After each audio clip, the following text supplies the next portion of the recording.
Bonjour à tous et bienvenue sur Ciel TV. Alors le 20 septembre dernier, le ministère de la Santé lançait une campagne d'information sur les modes de vie préventifs du cancer. Alors même si on note une réelle progression dans la guérison des cancers, il y a quand même plus de 8 millions de personnes qui meurent d'un cancer dans le monde chaque année. En 2015, on comptait plus de 385 000 nouveaux cas diagnostiqués en France. Aujourd'hui, nous allons nous pencher sur l'alimentation. Quels sont les aliments qui peuvent aider le corps à lutter contre le cancer? Et surtout, on va essayer de répondre à une question très importante, c'est y a-t-il un mode alimentaire préventif? Alors pour en parler, eh bien, je reçois le professeur David Caillac. Bonjour. Bonjour. Alors pour vous présenter en quelques mots, vous êtes professeur de cancérologie à l'université Pierre et Marie Curie. Exact. À Paris, professeur adjoint au centre médical MD Anderson à Houston, au Texas. Exact. Vous êtes chef de service de cancérologie à la Pitié-Salpêtrière. Et vous êtes aussi l'organisateur du sommet mondial contre le cancer à l'UNESCO. Tout ça pour l'instant j'ai bon. Hein. Oui, et puis absolument. on peut le voir aussi accroché sur votre veste. Vous êtes chevalier de la Légion d'honneur, chevalier de l'Ordre national du mérite et vous êtes auteur de nombreux ouvrages dont on va parler dans un instant. On en voit un là, qui est juste ici. Alors, je parlais justement de cette campagne d'information sur la prévention du cancer. Vous étiez un peu la tête d'affiche parce qu'on vous a vu dans beaucoup de médias, dans 20 minutes, dans Femmes Actuelles, le grand journal de Canal+, Le Figaro, Science et Avenir, et aujourd'hui sur le Ciel. Alors pourquoi est-ce que c'était important pour vous de venir sur le Ciel? Bien écoutez, aujourd'hui le cancer est devenu, dans la plupart des pays de l'Europe de l'Ouest, la première cause de mortalité, dépassant les maladies cardiovasculaires. On ne peut pas rester insensible à cette information parce que le cancer, ce n'est pas une maladie comme les autres. C'est non seulement une maladie, c'est une maladie mortelle, mais c'est en plus une maladie qui est associée à des stigmates considérables de fatalisme, de noirceur, d'exclusion sociale pour les femmes ou les hommes qui sont touchés par... Les traitements sont très lourds. Et donc, quand on se dit qu'on voit le nombre de nouveaux cancers doubler tous les 20 ans dans le monde et en France, on se dit qu'il faut faire quelque chose. C'est ce que j'ai fait avec le plan cancer, dont j'étais responsable avec le président Chirac, où j'ai augmenté le prix du tabac, interdit de fumer dans les lieux publics, enfin, etc. Que les fumeurs me pardonnent, mais 30% des cancers sont dus au tabagisme. Et j'ai mis en place les dépistages du cancer du sein, du cancer du côlon, pour essayer de trouver des cas plus précoces et donc plus souvent curables. Mais il s'avère que l'un des problèmes majeurs dans l'origine des cancers, ce sont ces 20% de cancers, un cancer sur 5, qui est dû à l'alimentation, qui est dû à ce que l'on mange. Or, sur ce sujet, on n'a pratiquement rien fait au niveau politique, au niveau économique, au niveau médiatique. Et donc, il m'a semblé important de m'impliquer dans cette démarche qui est la mienne, parce que la meilleure façon d'éviter toutes ces souffrances, d'éviter toutes ces morts, c'est encore une fois d'éviter le cancer. Et pour ça, il faut agir sur la prévention. Quand on sait qu'un cancer sur 5 est dû à ce que l'on mange, que finalement on est ce que l'on mange, eh bien il faut qu'on arrive à travailler tous ensemble pour chercher des pistes, essayer de comprendre, et puis informer, et informer encore, et informer toujours, pour que finalement les gens comprennent qu'en mangeant, selon ce qu'ils vont manger, selon un certain nombre de comportements alimentaires, eh bien ils vont peut-être augmenter le risque de développer tel ou tel cancer. Donc quand on est déjà un homme sur 2, une femme sur 3 en France qui est touché par cette maladie, diminuer un peu son risque, c'est plutôt pas mal. Alors, autant on voit bien que sur le tabac, il y a des pistes. On va chercher des cigarettes qui ne donnent pas le cancer, elles commencent à arriver. Mais sur l'alimentation, c'est beaucoup plus compliqué. Comment comprendre que le fait de manger une pomme ou une banane, un steak ou des frites va diminuer ou va augmenter le risque de tel cancer? Sachant que tous ces aliments, on les mélange dans notre estomac, sachant qu'on change d'aliments pratiquement tout le temps, qu'on n'a pas tous la même génétique, on est tous différents les uns des autres, ce qui veut dire que si on n'a pas le même patrimoine génétique, on ne va pas avoir le même patrimoine enzymatique. C'est-à-dire qu'on ne va pas avoir les mêmes enzymes dans l'intestin pour digérer. Et donc, on ne va pas digérer les aliments de la même manière. On va manger la même chose, vous allez rester mince, je vais grossir. On va manger des épices, je vais les digérer, vous pas. Eh bien, tout ça va complexifier cette problématique du lien entre ce que l'on mange et le risque que l'on va avoir d'avoir tel ou tel cancer. Ce qui fait que je vous réponds déjà, il n'y a pas de régime universel contre le cancer. Il y a des choses pour les femmes, des choses pour les hommes, des choses pour les enfants, des choses pour les seniors. Il y a un certain nombre de critères un peu généraux. Et puis un jour viendra où on saura faire un test qui permettra de savoir quelle est l'alimentation qui vous convient pour réduire votre risque à vous. Selon la génétique de chacun. Exactement. Alors c'est pour ça que vous avez écrit plusieurs ouvrages sur ce sujet.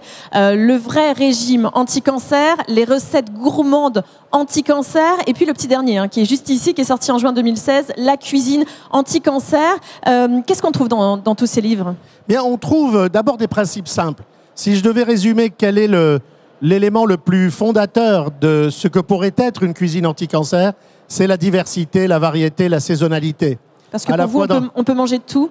On peut manger de tout, car nous sommes résistants. Nous avons survécu à notre histoire, qui est une histoire de famine, qui est une histoire d'épidémie, qui est une histoire de détresse humaine et sociale pendant des centaines et des milliers d'années.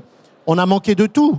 Et aujourd'hui, on est toujours là, parce qu'on est très résistant. On a des systèmes de vérification permanente de l'état de nos cellules. Vous savez, un corps humain, c'est constitué d'1 million de milliards de cellules. Chaque jour, 70 millions de ces cellules meurent. Chaque jour, il nous faut fabriquer 70 millions de nouvelles cellules. Avec quoi les fabrique-t-on? Eh bien, avec les protéines, les lipides, les glucides, les minéraux. Avec ce qu'on mange. Ce qu'on trouve dans notre alimentation. Mangez mal, vous ferez de mauvaises cellules. Mangez mieux, vous êtes susceptible de faire des cellules de meilleure qualité. Voilà un beau message. Et puis, il y a toute la problématique des antioxydants. Je pense qu'on y reviendra. Oui. Qui nous protège de ce qui est à la base de la vie, c'est-à-dire la respiration cellulaire. Quand une cellule respire, elle provoque l'apparition de radicaux libres, peroxydes, etc., qui sont des molécules extrêmement caustiques, toxiques, qui bougent à l'intérieur de la cellule et qui tapent comme ça sur l'ADN ou sur tes crinogènes, qui tapent sur nos protéines à l'intérieur des cellules. Et quand elles tapent dessus, elles provoquent des mutations, c'est-à-dire qu'elles altèrent la structure de notre ADN, elles changent la position des lettres qui, sur notre ADN, écrivent nos gènes. Et malheureusement, quand elles tapent sur un gène qui est responsable de la division cellulaire, on a dit 70 millions de nouvelles cellules chaque jour. Oui. Il y a donc un système qui provoque la multiplication de cellules pour en faire 70 millions. Si un radicaux oxygéné tape sur un de ces gènes et le mute, eh bien la cellule peut se mettre à se multiplier alors qu'on ne lui demandait pas. C'est le stress oxydatif et c'est à l'origine de la plupart des cancers. D'accord. Ah oui, c'est très intéressant. Est-ce qu'il existe des super aliments pour lutter contre le cancer?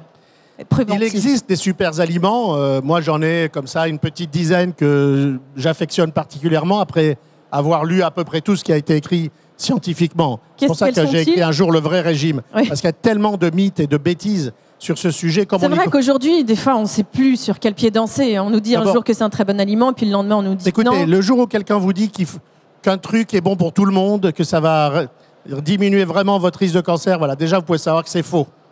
Parce que si 20% des cancers sont dus à ce que l'on mange, changer radicalement son alimentation en utilisant tous les conseils que vous pourriez trouver dans mes livres ou dans ceux d'autres spécialistes sérieux, ne réduirait pour autant votre risque de cancer que de 1 à 2%. Vous savez, il faut 30 ans, 20 ans, 30 ans pour faire un cancer. Le cancer que j'ai 60 ans, le cancer qui va peut-être sortir d'ici 5 ou 6 ans, ça fait 15-20 ans que je le prépare. C'est pas en changeant maintenant mon alimentation que je vais... Donc, on peut réduire un peu son risque.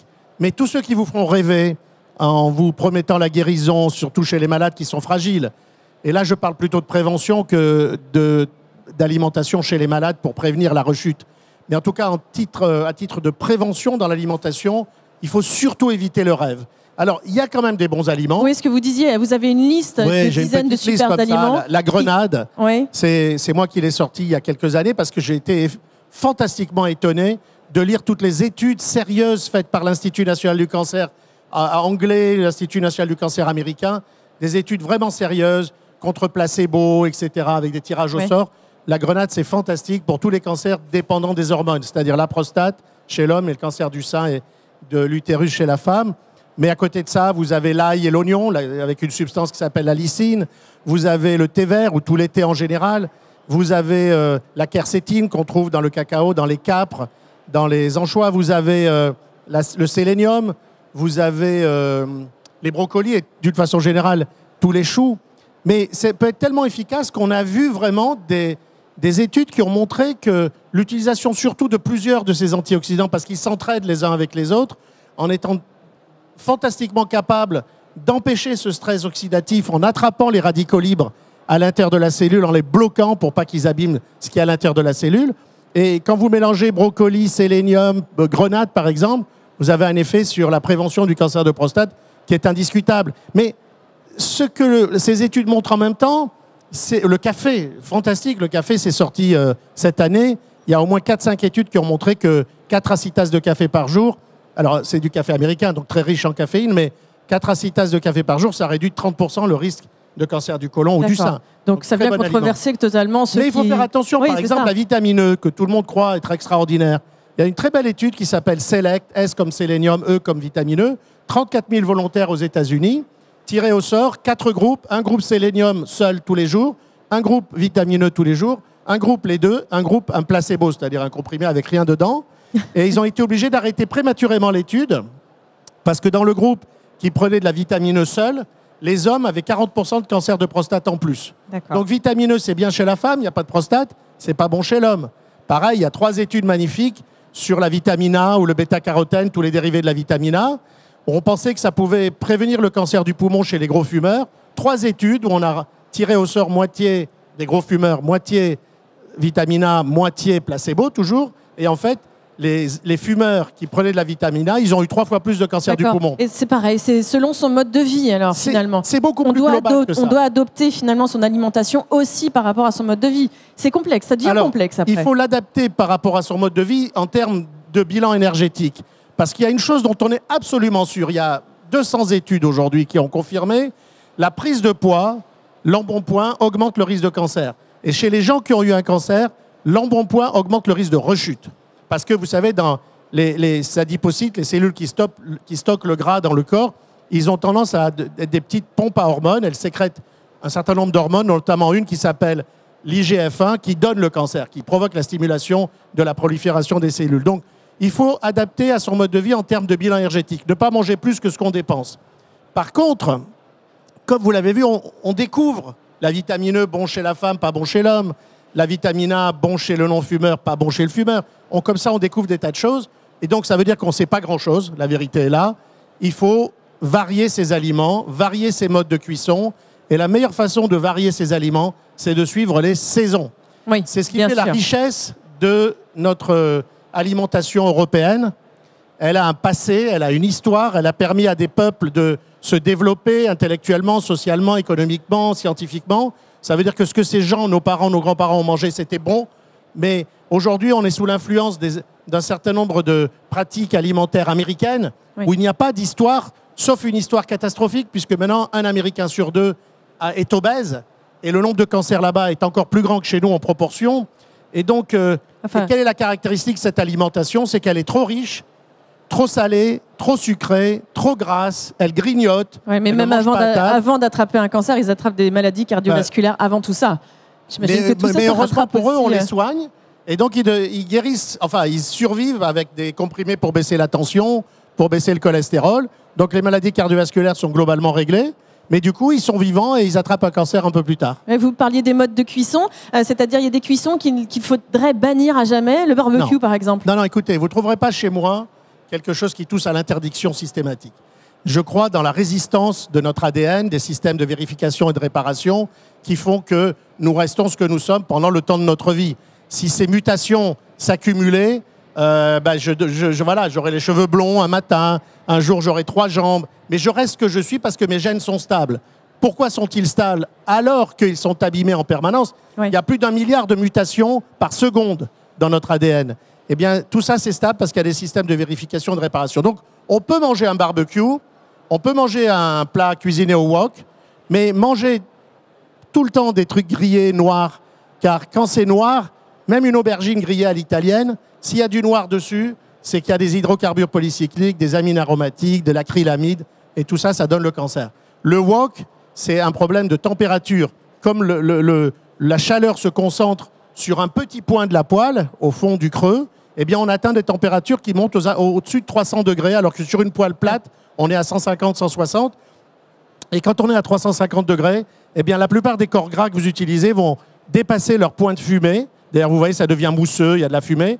Et ça, c'est cancérigène. Alors, n'hésitez pas à manger chinois de temps en temps, mangez ce que vous voulez, mangez 2-3 barbecues l'été. Mais la bêtise, c'est d'avoir un mode de cuisson qui est tout le temps le même, ou trop souvent le même, un aliment qui est tout le temps le même. Il faut varier tout. Manger vapeur, manger braisé, c'est à mon avis la meilleure technique de cuisson, le braisage. manger une friture de temps en temps, une grillade de temps en temps. Voilà, mais manger un steak grillé bien marqué par la flamme avec des frites tous les jours, c'est pas bon. Et alors cet après-midi, on va avoir une émission sur les régimes sans. Ça devient un peu une mode, les sans gluten. Alors il y a ceux qui sont intolérants, il y a les sans lactose, les sans viande, les sans quelque chose. Qu'est-ce que vous pensez de cet effet de mode? Je vais décevoir les gens qui sont là, mais c'est un effet de mode. Bien sûr qu'il y a une maladie qui s'appelle la maladie cœliaque, où là, il y a une vraie intolérance au gluten. Et ces gens-là vivent une vie très compliquée d'ailleurs, et ils ont besoin d'exclure le gluten de leur alimentation. C'est vrai qu'il y a de plus en plus de gluten parce que les meuniers utilisent des farines de plus en plus avec des amidons de plus en plus complexes, et donc il y a de plus en plus et que trop de gluten finit par créer des ballonnements, des flatulences. Mais maintenant, moi je n'arrête pas de voir des gens qui me disent j'ai découvert que j'étais intolérant. Non, je crois qu'il faut simplement réduire un peu. Pareil pour le lactose. Ça ne veut pas dire que ça n'existe pas, l'intolérance au lactose ou au gluten. Mais ce n'est pas possible que tous ces gens qui aujourd'hui se pensent être allergiques ou intolérants à l'un et à l'autre, ce soit vraiment un problème sérieux médical.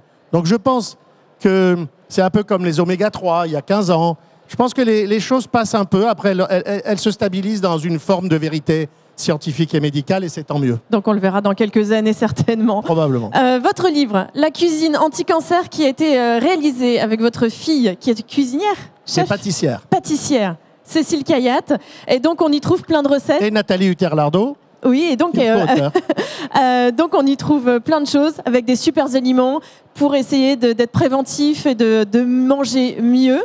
Et je voudrais aussi souligner que vous avez contribué à une certaine prise de conscience envers Joël Robuchon, qui a perdu quand même un peu de poids. On l'a vu hier en interview, il a beaucoup minci. Et d'ailleurs, je crois qu'il va venir vous voir tout à l'heure pour la séance de dédicace. Alors moi, je voudrais avoir le privilège et l'honneur d'avoir une première dédicace pour ce livre. Donc je vais vous le céder. Donc séance de dédicace que vous allez réaliser là dans quelques minutes, juste après le générique de fin. Donc voilà, je voudrais une petite dédicace. Marie Letty. Vous avez vu la chance que j'ai? Et moi aussi, je vais pouvoir manger mieux grâce à ce livre. Vous nous avez beaucoup éclairé donc, sur le fait que nous pouvons manger de tout, que nous avons notre corps qui lutte en permanence et qui sait bien se défendre finalement. Donc pas d'affolement, hein. C'est ça que vous dites. Merci beaucoup. Ça me fait vraiment plaisir. Merci à vous. Et puis voilà, on peut retrouver le professeur Cayatte dans un instant pour sa séance de dédicace. Merci beaucoup. Merci, à très vite.